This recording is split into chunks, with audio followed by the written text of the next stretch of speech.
Hello दोस्तों, आज हम बात करेंगे भारत के एक पड़ोसी देश के बारे में जो कि मंदी के दौर से गुजर रहा है। भारत का पड़ोसी देश श्रीलंका कई महीनों से मंदी के दौर से गुजर रहा है। इसके कई कारण रहे हैं जिसको हम लोग विस्तार से जानेंगे। सबसे पहले आप ये जानने का प्रयास करिए कि कहीं पर भी किसी भी प्रकार की मंदी आती है तो उसके पीछे एक कॉज जो छिपा रहता है वो होता है failure of demand and supply chain. इसको मैं आपको ऐसे समझा दूं कि जब मांग ज़्यादा रहती है, डिमांड किसी चीज़ की ज़्यादा है तो उसकी सप्लाई भी ज़्यादा होनी चाहिए, नहीं तो इसके बीच में जो गैप बनता है वो एक छोटा सा प्रॉब्लम लेके आता है और वो प्रॉब्लम बहुत बड़ा बन जाता है। वो प्रॉब्लम है प्राइस हाइक होने का। अगर डिमांड ज़्यादा है, सप्लाई कम है तो प्राइस बढ़ने लगता है। अब हम समझते हैं श्रीलंका के विषय में कि आखिर वहाँ पर क्या हुआ और क्या दिक्कतें आई जिसके कारण आज वो मंदी के दौर से गुजर रहा है। दोस्तों, हम सबको पता है कि कुछ दिन पहले तक हम लोग कोरोना वायरस जो कि एक बहुत ही बड़ा पेंडेमिक था उसके दौर से गुजरे हैं। और जब कोरोना वायरस पूरे धरती पर छाया हुआ था तो उस समय धरती पर लॉकडाउन भी था, पूरे के पूरे विश्व में लॉकडाउन लगा हुआ था। श्रीलंका के अंदर भी कुछ ऐसे ही हालात थे, लॉकडाउन। श्रीलंका का बहुत बड़ा आय का जो हिस्सा है, इनकम का जो स्रोत है वो है टूरिज्म यानी पर्यटन। श्रीलंका के अंदर हर वर्ष बहुत सारे लाखों लाखों की संख्या में पर्यटन आते हैं, यात्री आते हैं, श्रीलंका के अंदर रहते हैं, घूमते हैं और बहुत सारा खर्च करके श्रीलंका से चले जाते हैं। श्रीलंका में जो वे लोग खर्च करते हैं श्रीलंकन रुपीज़ नहीं होता है, वो असलियत में डॉलर होता है। वो यहाँ आकर के खर्च करते हैं और श्रीलंका को ढेर सारा फॉरेक्स मिलता है। अब फॉरेक्स क्या होता है मैं आपको थोड़ी देर में समझाऊंगा। तो जब टूरिज्म आया नहीं तो श्रीलंका का इनकम का स्रोत हुआ नहीं, पहला पॉइंट। दूसरा पॉइंट, श्रीलंका का जो गवर्नमेंट था, महिंद्रा राजपक्षे, गोटबाया राजपक्षे, उनके भाई, भतीजे, चचेरे भाई, जितने भी लोग थे ना, ये एक परिवार मिलकर के देश को चला रहे थे और इनके मन में जो भी फैसला आता था ये वो फैसला इंस्टेंटली ले लेते थे।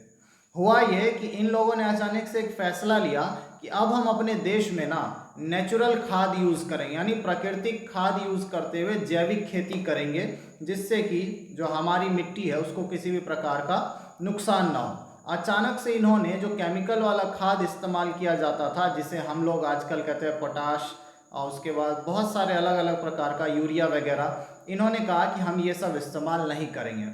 इनका अचानक से जो फैसला लिया गया इनके द्वारा, इसमें हुआ क्या कि इनका प्रोडक्टिविटी कम हो गया। पहले जहाँ पर ये लोग 10 टन अनाज उपजाते थे फॉर एग्जाम्पल, वहाँ पर अब सिर्फ 3 से 4 टन अनाज उपजता था। ऐसे में क्या हुआ, अनाज की कमी हो गई।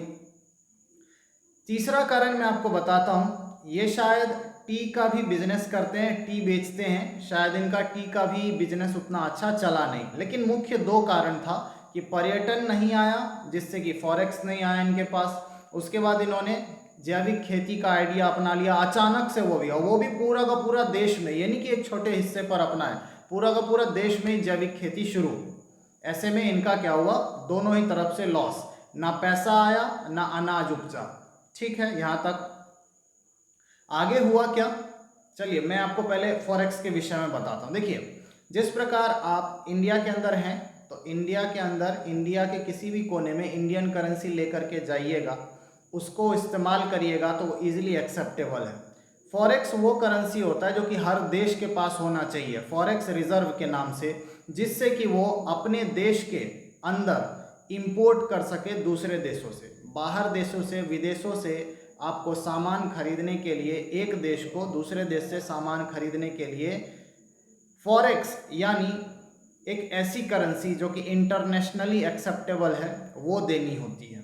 ये नहीं कि अपने देश का करेंसी दे दिए तो सामान मिल जाएगा, नहीं। डॉलर होता है असलियत में, यूएस डॉलर, वो देना होता है, जिससे कि क्या होता है, आप पैसे दीजिए यानी फॉरेक्स दीजिए, सामान लीजिए। तो फॉरेक्स वो करेंसी है जिससे एक देश दूसरे देश के साथ व्यापार कर सकती है या कर सकता है। ठीक है, चलिए आगे बढ़ते हैं। जब इनके पास फॉरेक्स आया नहीं, देश के अंदर लोग उतने ही हैं, डिमांड जारी है लगातार, प्रोडक्शन भी हुआ नहीं, इनके पास पैसा भी नहीं था। सबसे बड़ी दिक्कत यह है। अब जब पैसा नहीं था, फॉरेक्स नहीं था, ये दूसरे देशों से यानी बाहर देश से, अगल बगल के देशों से, अड़ोसी देशों से, पड़ोसी देशों से, ये कहीं से भी कोई चीज़ का डिमांड नहीं कर पाते थे। और डिमांड करेंगे भी तो पैसा कहाँ से देंगे, यानी ये लोग इंपोर्ट नहीं कर पाए। इंपोर्ट नहीं कर पाए मतलब अपने देश में बाहर से कोई भी सामान नहीं मंगा पाए खरीद कर। ऐसे में दिक्कत ये हुआ कि डिमांड तो लगातार जारी रहा लेकिन सप्लाई धीरे धीरे कम हो गया। क्यों? क्योंकि सामान देश के अंदर से ख़त्म होने लगा, श्रीलंका के अंदर से। तो सरकार ने ऑप्शन क्या चुना कि प्राइस बढ़ाते हैं। अब जब इन्होंने प्राइस बढ़ाना शुरू किया तो लोगों के पास पैसे जब तक थे वो खर्च करते रहे। प्राइस इतना ज़्यादा बढ़ा कि नेसेसरी गुड्स जो होते हैं, फॉर एग्जांपल अगर आप खाने वाली चीज़ों की बात करें तो उनके दाम 4 से 5 गुना बढ़ गए। चावल 200 रुपये किलो, सब्जी जो होता था वो 300-400 रुपये केजी के आसपास था। पेट्रोल फ्यूल जो था गाड़ी का वो 400 रुपये लीटर। एलपीजी सिलेंडर 4,500 रुपये प्रति सिलेंडर के हिसाब से। मतलब आप सोच नहीं सकते महंगाई कितनी ज़्यादा बढ़ी। धीरे धीरे क्या हुआ, सरकार पूरी तरीके से कोलैप्स कर गई। वहाँ पर लोगों ने प्रोटेस्ट करना शुरू कर दिया क्योंकि अब देश के अंदर कुछ बचा नहीं था। लोगों को उनकी डिमांडेड वस्तु मिल नहीं रही थी। तो ऐसे में उनके पास एक ही ऑप्शन था, प्रोटेस्ट करना सरकार के खिलाफ, क्योंकि सरकार ही तो देश को चलाने की जिम्मेदारी रखती है ना, नागरिकों के साथ मिल करके। जी, ऐसा ध्यान रखें।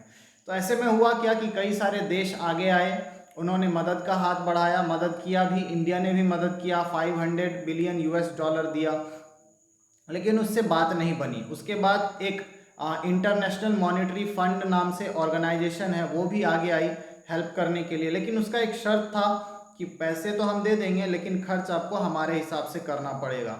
लेकिन श्रीलंका इस बात के लिए शायद राजी नहीं हुआ।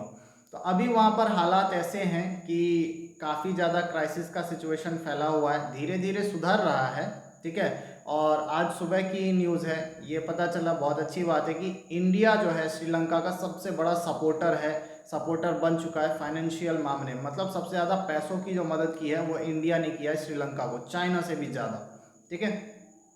तो आपने देखा कि किस प्रकार गलती के कारण, सरकार की गलती के कारण एक देश डूबने लग जाता है।